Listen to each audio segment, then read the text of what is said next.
नमस्कार मित्रांनो, माझ्या चॅनलवर तुमचे स्वागत आहे। मित्रांनो, एक आनंदाची बातमी आहे। बांधकाम मजूर पेटी वाटप या दिवसापासून सुरू होत आहे। कोणती तारीख, कोणत्या दिवशी आणि कोणत्या जागेवर याचं सगळी सविस्तर माहिती तुम्हाला व्हिडिओ समोर मी तुम्हाला सांगणार आहे। तत्पूर्वी तुम्ही चॅनलवर नवीन असाल तर चॅनलला सबस्क्राईब करा। व्हिडिओ आवडल्यास व्हिडिओला लाईक पण करा।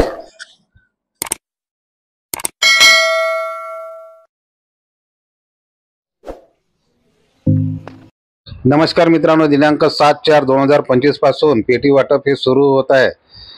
दिवस आहे सोमवार, दिवसा आणि अमरावतीसाठी। परंतु आधी कॉल येणार आहे। कॉल आल्याच्या नंतरच कुठं यायचं याचा पत्ता सांगण्यात येईल आणि तिथं तुम्हाला बोलवण्यात येईल। सर्व नवीन कामगारांना, लाभार्थ्यांना कॉल येणार।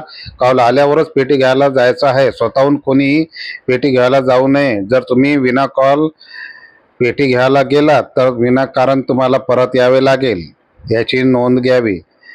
पेटी ज्यावेळेस तुम्ही घ्यायला जाल त्यावेळेस तुम्हाला सोबत कोणकोणती कागदपत्र न्यावे लागेल सोबत तुम्हाला समोर सांगणार आहे।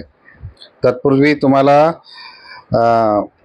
एक गोष्ट सांगतो की दिवसा आणि अमरावतीसाठी तुम्हाला पहिले अगोदर कॉल येईल।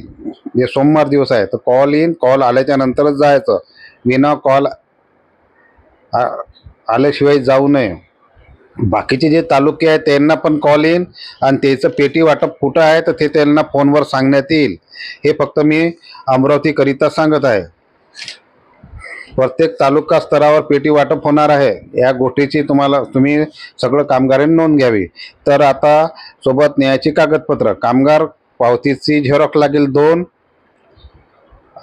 आधार कार्डची झेरॉक्स लागेल 2, राशन कार्डची झेरॉक्स लागेल 2, पेटीचा अर्ज लागेल 2। तर पेटीचा अर्ज मी तुम्हाला व्हिडिओच्या शेवटी लावून देईन। या सगळ्याची झेरॉक्स काढायची, 2 पंच बनवायचे आणि सोबत आधार कार्ड आणि राशन कार्ड सोबत घ्यायचा आणि मोबाईल नंबर, याची तुम्हाला गरज लागेल।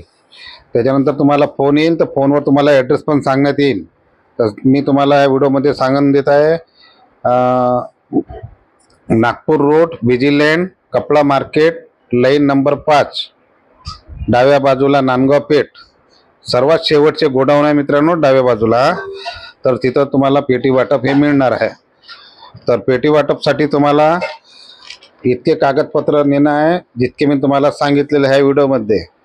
तर विना कॉलचा कोणीही जाऊ नये। तुमचा दिवस जरी सोमवार असला तरी दिवसा आणि अमरावतीवाल्याचा कॉल आल्याशिवाय कोणीही जाऊ नये। या गोष्टीची सगळ्या कामगारांनी नोंद घ्यावी। तर सोबत मी हा कागद लावून देत आहे, फॉर्म लावून देत आहे। हा फॉर्म खूप सोप्या पद्धतीचा आहे। यामध्ये फक्त तुम्हाला तुमचे नाव लिहिणं आहे आणि वय लिहिणं आहे, पत्ता लिहिणं आहे आणि एमएच क्रमांक लिहिणं आहे आणि नोंदणी पावती दिनांक लिहिणं आहे ज्यावेळेस तुमची नोंदणी झाली तिथे। आणि त्याच्यानंतर आधार कार्ड नंबर लिहिणं आहे। जिथे जिथं तुम्हाला मी सांगत आहे तिथे तिथं तुम्हाला लिहिणं आहे। त्याच्यानंतर अर्ज देण्याची स्वाक्षरी म्हणजे कामगाराची स्वाक्षरी करणं आहे। त्याच्यानंतर पत्ता लिहिणं आहे आणि स्थायी पत्ता आणि मोबाईल नंबर यामध्ये टाकून देणं आहे। व्हिडिओ तुम्हाला आवडला असल्यास व्हिडिओला लाईक करा। चॅनलवर नवीन असाल तर सबस्क्राईब करा। भेटूया अशाच महत्त्वाच्या व्हिडिओमध्ये। तोपर्यंत जय हिंद, जय महाराष्ट्र।